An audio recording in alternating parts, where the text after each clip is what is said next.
जी, स्वागत। आज हम भगवत गीता के कुछ बहुत ही गहरे आप कह सकते हैं जीवन को दिशा देने वाले हिस्सों पर बात करने वाले हैं। जी हाँ, गीता का वो प्रसंग जो कुरुक्षेत्र के मैदान में रचा गया, अर्जुन और श्री कृष्ण के बीच का संवाद। बिल्कुल। और हमारे पास जो स्रोत हैं वो गीता के ही श्लोक और उनके अर्थ हैं। आज कोशिश रहेगी कि इस अद्भुत संवाद से कर्तव्य, कर्म और आत्मा का जो असली स्वरूप है उस पर कुछ मुख्य विचारों को मतलब गहराई से समझा जाए। हाँ, ये समझने की कोशिश कि हजारों साल पुराना ये ज्ञान आज भी कैसे प्रासंगिक है। तो शुरुआत करते हैं। कहानी शुरू होती है युद्ध के मैदान से।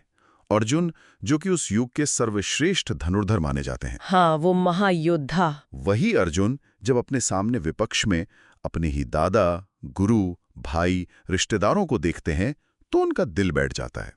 वो एक गहरे विषाद में, एक मोह में फंस जाते हैं। ये बहुत ही स्वाभाविक मानवीय प्रतिक्रिया है ना, जब आपको उन्हीं लोगों पर शस्त्र उठाना पड़े जिन्हें आपने हमेशा सम्मान दिया, प्रेम किया। सही कहा। और गीता में इसका बड़ा मार्मिक वर्णन है। कहते हैं उनके हाथ पैर कांपने लगते हैं, शरीर शिथिल पड़ जाता है, मुंह सूख जाता है। और उनका वो प्रसिद्ध गांडीव धनुष, वो भी उनके हाथ से छूटने लगता है।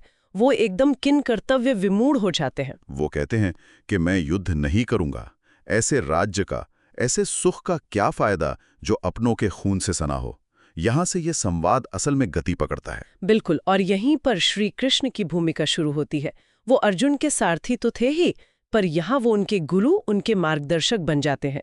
वो अर्जुन की इस मनोदशा को समझते हैं, लेकिन उसे ज्ञान के द्वारा दूर करने का प्रयास करते हैं। ज्ञान? किस तरह का ज्ञान? मतलब उस वक्त जब अर्जुन इतने भावुक और दुखी हैं। कृष्ण सबसे पहले बात करते हैं आत्मा की।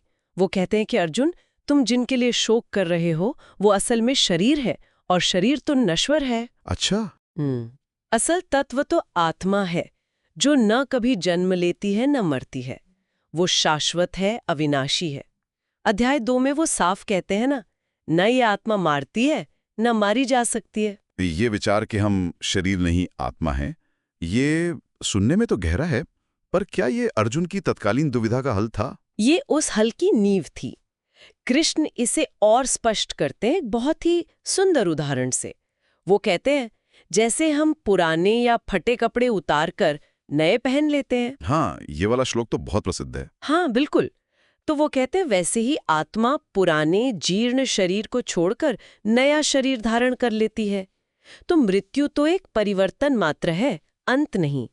इसलिए इस पर शोक करना वो अज्ञान का लक्षण है। तो मतलब कृष्ण एक तरह से अर्जुन का ध्यान उनके तत्कालिक दुख से हटाकर एक बड़े दार्शनिक सत्य की ओर ले जा रहे थे। सही कहा। वो दुख का कारण ही मिटा देना चाह रहे थे।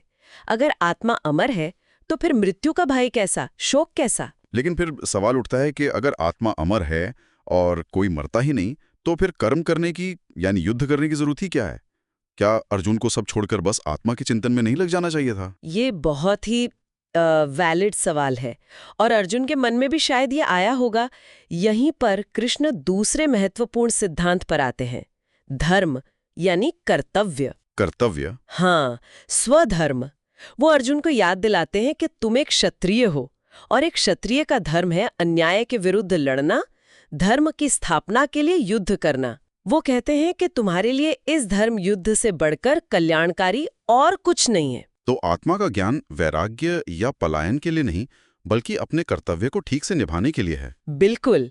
आत्मा की अमरता का ज्ञान हमें निर्भय बनाता है, हमें शक्ति देता है कि हम बिना डरे अपना कर्तव्य निभा सकें। ये ज्ञान कर्म छोड़ने के लिए नहीं, बल्कि सही भावना से कर्म करने के लिए है। और यहीं से शायद कर्मयोग का वो सिद्धांत आता है जिसकी चर्चा सबसे ज्यादा होती है। हाँ, आप उसी प्रसिद्ध श्लोक की बात कर रहे हैं, कर्मण्येवाधिकारस्ते मा फलेषु कदाचन। जी हाँ, अध्याय 2 श्लोक 47 कि कर्म करने में ही तुम्हारा अधिकार है, उसके फल पर कभी नहीं। कर्म के फल की इच्छा मत करो और कर्म न करने में भी आसक्त मत हो। ये गीता का सार है एक तरह से, बहुत गहरा संदेश। लेकिन ये कहना जितना सरल लगता है, हाँ व्यवहार में उतारना उतना ही कठिन। हाँ। बिना फल की इच्छा के काम करना, क्या ये संभव है? हम तो हर काम किसी न किसी परिणाम की उम्मीद से ही करते हैं, है ना? हाँ, ये मानवीय स्वभाव है। हम रिजल्ट ओरिएंटेड होते हैं। लेकिन कृष्ण यहीं पर एक और कुंजी देते हैं। वो कहते हैं कि फल की इच्छा मत करो, पर कर्म पूरी योग्यता से करो। फल पर तुम्हारा वश नहीं है, वो कई चीजों पर निर्भर करता है। तो फोकस कर्म पर होना चाहिए, फल पर नहीं। हाँ, और वो आगे कहते हैं समत्वम योग उच्यते, यानी सिद्धि असिद्धि, सफलता असफलता, सुख दुख, इन सब में समान भाव रखना ही योग है। समत्व मतलब एक तरह का मानसिक संतुलन, चाहे परिणाम कुछ भी हो, मन विचलित ना हो। बिल्कुल, यही वो स्किल है, वो कौशल है जिसकी कृष्ण बात कर रहे हैं। जब मन सम रहता है तो हम अपना सर्वश्रेष्ठ दे पाते हैं, बिना चिंता और तनाव के। चिंता तो फल से जुड़े रहने पर ही होती है। तो कर्म करना है, पूरी कुशलता से करना है, लेकिन उसके नतीजे से खुद को जोड़ना नहीं है। क्या यही कर्मयोग है? हाँ, यही निष्काम कर्म योग का मूल भाव है। यह हमें कर्म के बंधन से मुक्त करता है। जब हम फल की आसक्ति छोड़ देते हैं तो कर्म हमें बांधा नहीं, बल्कि हमारे चित्त को शुद्ध करता है। ये ज्ञान कि आत्मा अमर है और कर्म फल में आसक्ति नहीं रखनी चाहिए, हाँ। क्या यही वो चीज थी जिसने अर्जुन के मोह को, उनके विषाद को दूर किया? हाँ, ये ज्ञान ही वो औषधि थी। अर्जुन खुद भी देखिए अध्याय 2 के शुरू में ही कहते हैं कि मैं भ्रमित हूँ, मुझे मेरा श्रेय क्या है वो निश्चित रूप से बताइए। वो एक शिष्य की तरह मार्गदर्शन मांग रहे हैं। हाँ, वो कहते हैं शिष्यस्तेयम शादीमाम त्वाम प्रपन्नम। बिल्कुल, और कृष्ण उन्हें यही ज्ञान देते हैं। गीता में आगे एक जगह अध्याय 4 श्लोक 38 कहा भी गया है कि इस संसार में ज्ञान के समान पवित्र करने वाला और कुछ भी नहीं है। तो ये आत्मध्यान और कर्मयोग का ज्ञान ही अर्जुन को उनके कर्तव्य पथ पर वापस लाता है। हाँ, ये ज्ञान उन्हें दिखाता है कि उनका युद्ध व्यक्तिगत राग द्वेष के लिए नहीं, बल्कि एक बड़े उद्देश्य यानी धर्म की स्थापना के लिए है। और इस कर्तव्य को निभाते हुए अगर वो समत्व का भाव रखते हैं, फल की चिंता नहीं करते, तो वो पाप पुण्य के बंधन से भी मुक्त रहेंगे। तो अगर हम इस पूरी चर्चा को समेटना चाहें, हाँ। तो गीता का जो केंद्रीय संदेश उभरता है वो क्या है? मेरे विचार में 2 मुख्य बातें हैं। पहली, अपने नियत कर्तव्य, अपने स्वधर्म का पालन करना, पूरी निष्ठा और कुशलता से। और दूसरी, उस कर्म को करते हुए उसके परिणाम से, उसके फल से अनासक्त रहना, सफलता असफलता में समभाव रखना। और इन दोनों का आधार है आत्मज्ञान। ये समझना कि हम केवल ये नाशवान शरीर नहीं, बल्कि वो शाश्वत अविनाशी आत्मा हैं। बिल्कुल, यही ज्ञान हमें कर्तव्य पालन की शक्ति और फल से अनासक्त रहने का विवेक देता है। ये तो हुई गीता के इन अंशों की बात, पर सोचने वाली बात यह है कि ये हजारों साल पुरानी बातें आज हमारे लिए कैसे मायने रखती हैं? ये एक बहुत महत्वपूर्ण सवाल है।